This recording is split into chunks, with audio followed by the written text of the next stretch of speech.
Good morning.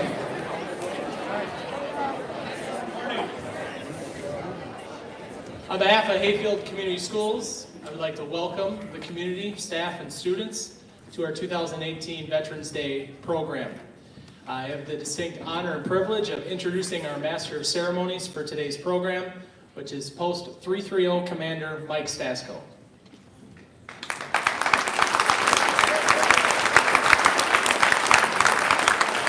Good morning, everyone.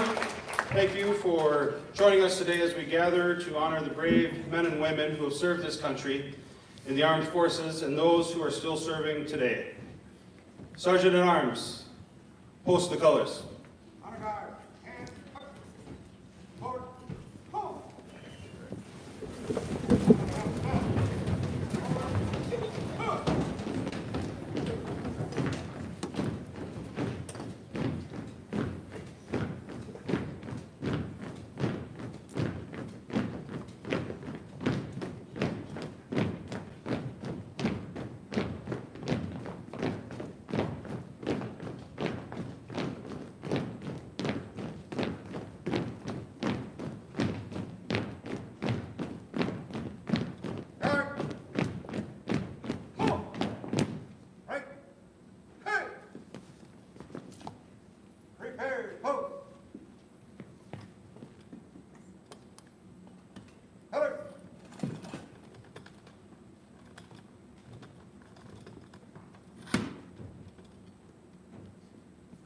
Breathe in. Home. Forward. Home.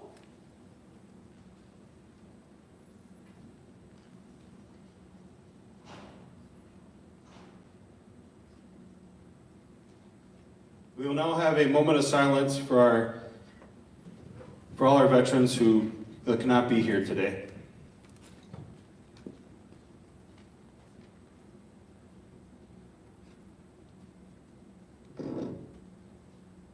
Our Heavenly Father, we thank you for the many blessings you give us every day. Thank you for the opportunity to honor those who have served our country. We're grateful for their dedication, discipline, faithfulness, and courage. We remember those who made the ultimate sacrifice to protect and defend our freedom. And we ask for your guidance and protection for those men and women who are serving our country today. Give us thankful hearts and courage to serve you each day. Amen.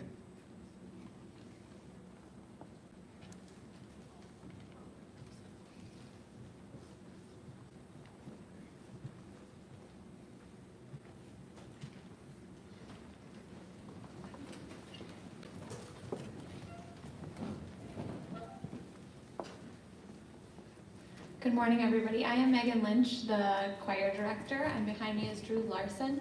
And we are very happy our students had a chance to collaborate on a piece this year to honor our veterans.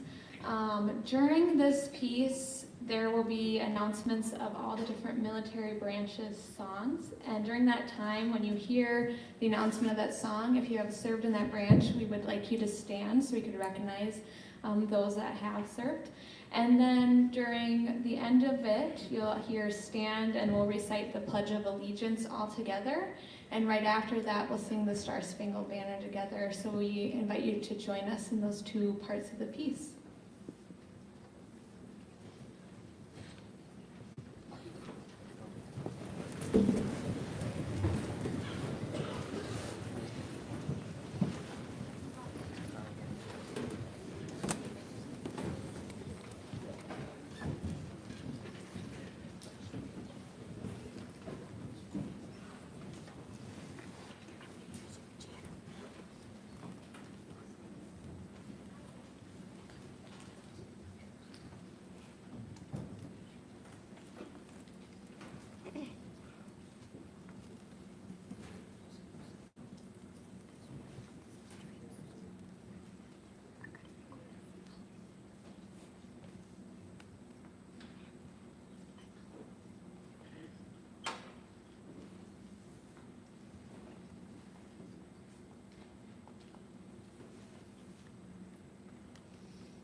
Honor guard. 12. Hey! Have a half step. Both rank. Forward. Come!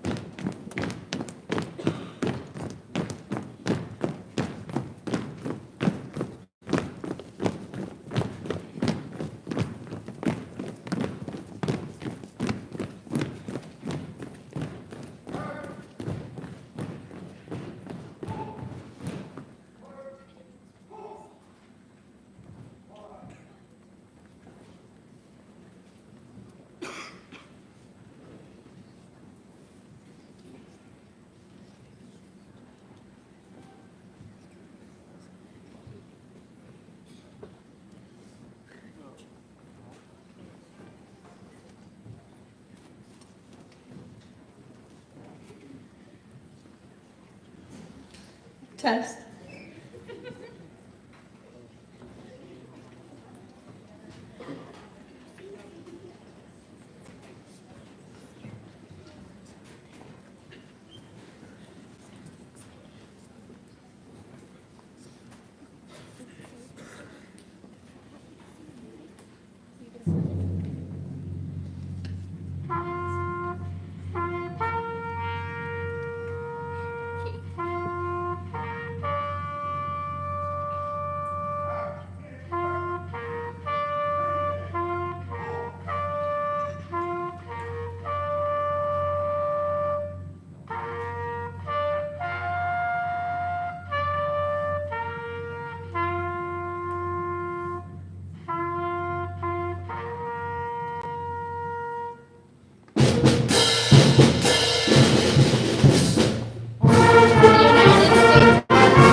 Thank you, kids.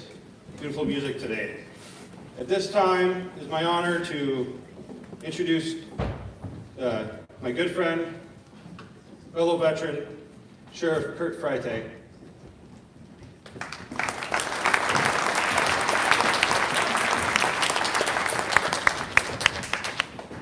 Thank you for the introduction, Mike, and I thank all of you for allowing me to speak to you today about our national holiday, Veterans Day.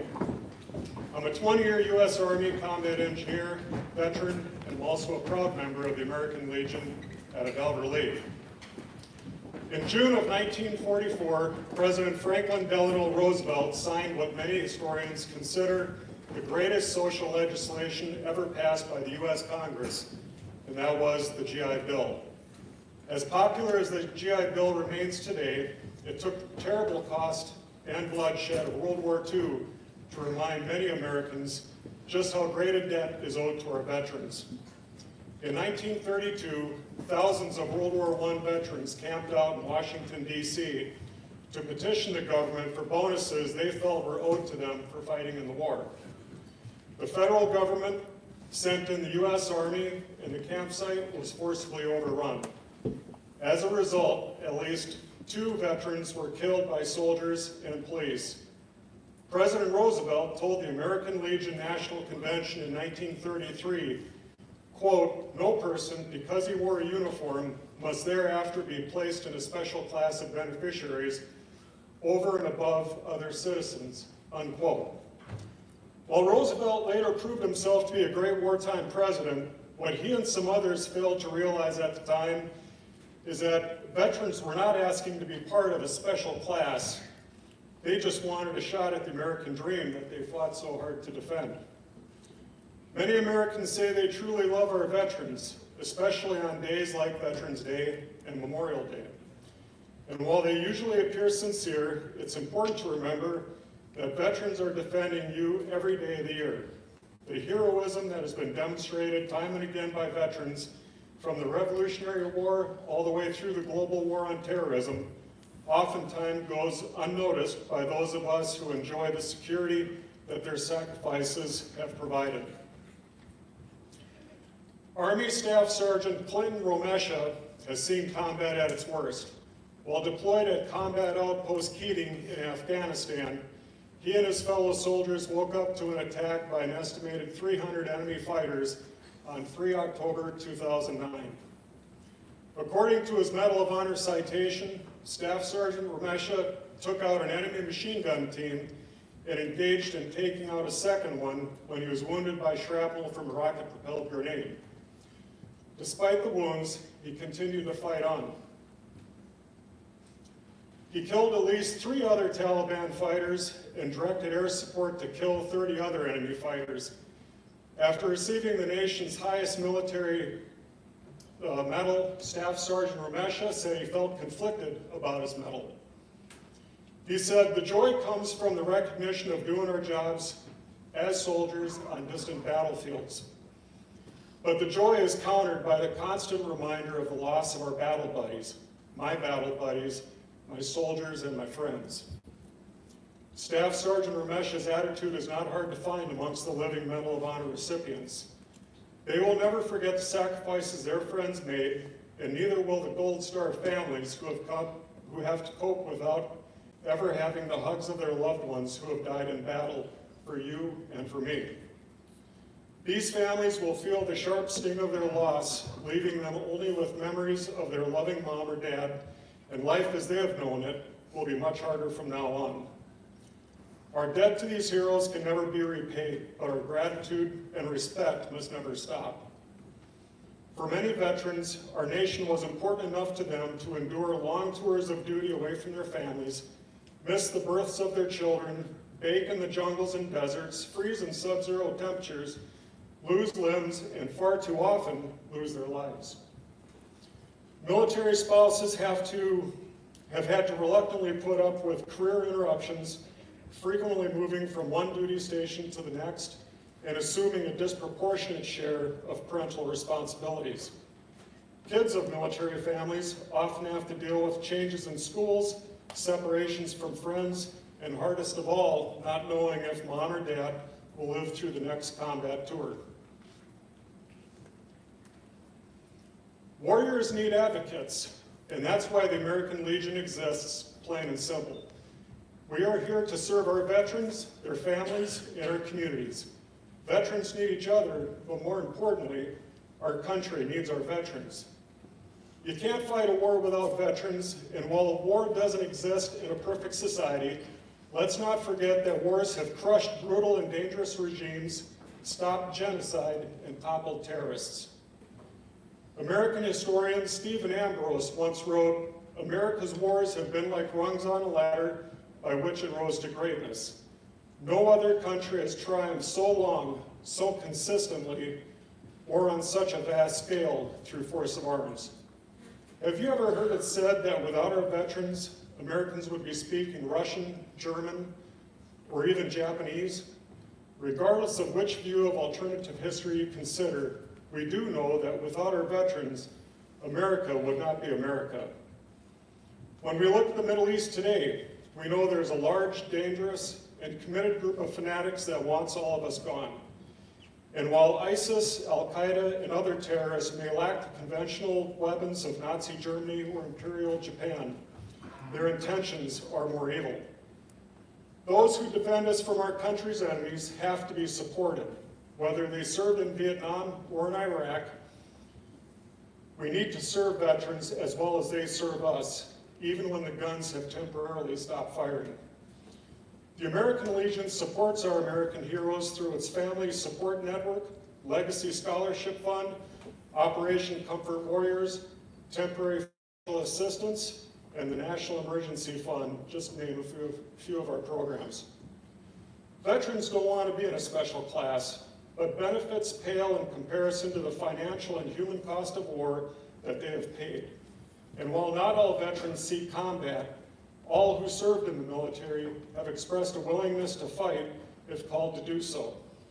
Americans can show their support for these great men and women by hiring a veteran in the workplace, visiting a VA hospital, or donating to a veterans program. Companies should understand that it's smart to hire veterans, and when members of the National Guard and Reserve deploy, it's America's business to make sure that their civilian careers do not suffer. Homelessness is a huge issue that affects veterans disproportionately.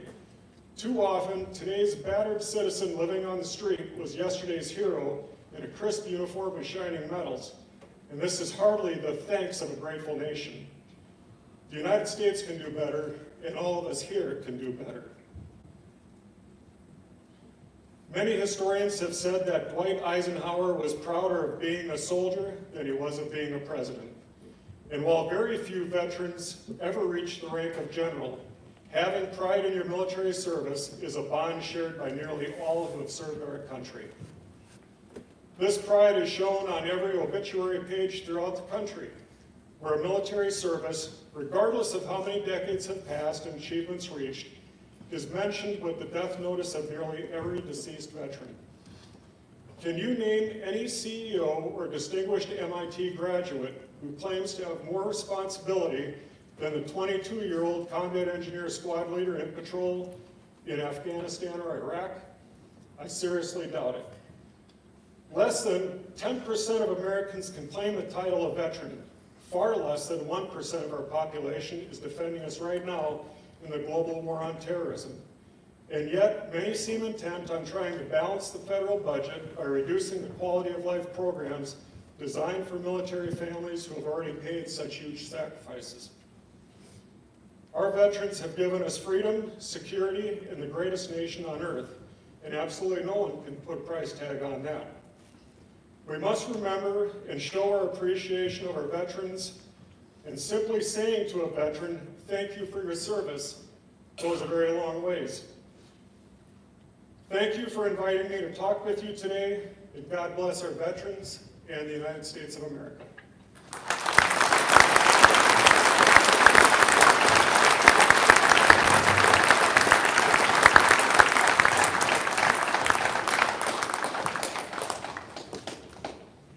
Thank you very much for that, Kurt.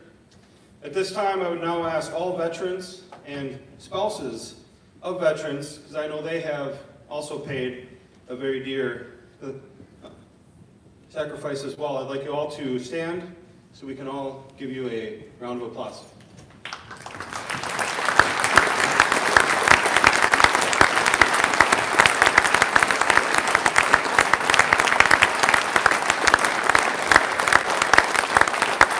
Thank you all very much. You may now be seated. For my closing remarks, I'd like to share with you a poem that was given to me by my mother-in-law as a gift, thanking me for my service. After I read this poem, I felt it was something that everyone should hear. It is entitled, "I Am a Veteran" by Andrea Christensen Brett. You may not know me the first time we meet.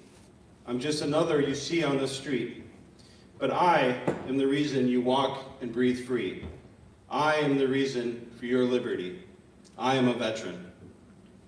I work in the local factory all day. I own the restaurant just down the way. I sell you insurance. I start your IV. I've got the best looking grandkids you'll ever see. I'm your grocer, your banker, your child's school teacher. I'm your plumber, your barber, your family's preacher. But there's a part of me you don't know very well. Just listen a moment, I have a story to tell. I joined the service while still in my teens. I traded my prom dress for camouflage greens. I'm the first in my family to do something like this. I followed my father like he followed his. Defying my fears and hiding my doubt, I married my sweetheart before I shipped out. I missed Christmas, then Easter, the birth of my son. But I knew I was doing what had to be done. I served on the battlefront, I served on the base. I bound up the wounded and begged for God's grace. I gave orders to fire, I followed commands. I marched into conflict in far distant lands. In the jungle, the desert, on mountains and shores, in bunkers, in tents, on dank earthen floors. While I fought on the ground, in the air and on sea, my family and friends were home praying for me. For the land of the free and the home of the brave, I faced my demons in foxholes and caves. Then one dreaded day, without drummer or fife, I lost an arm. My buddy lost his life. I came home and moved on, but forever was changed. The perils of war in my memory remained. I don't really say much, I don't feel like I can, but I left home a child and I came home a man. There are thousands like me, thousands more who are gone, but their legacy lives as time marches on. White crosses in rows and names carved in Q remind us of what these brave souls had to do. I'm part of a fellowship, a strong, mighty band, who has served this great land. I'm part of a fellowship, a strong, mighty band of each man and each woman who has served this great land. And when old glory waves, I stand proud, I stand tall. I help keep her flying over you, over all. I am a veteran.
Sergeant at Arms, retire the colors. Forward, halt! And a half step. Forward, halt!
Thank you all for coming today. This concludes our ceremony.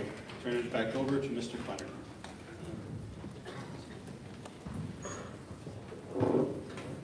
Staff and students, as we always have in the past, we will encourage you before you head back to class to thank a veteran. You can get in line and shake their hands.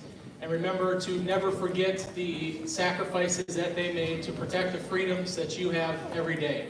So we have this opportunity now to please go shake their hands and thank a veteran.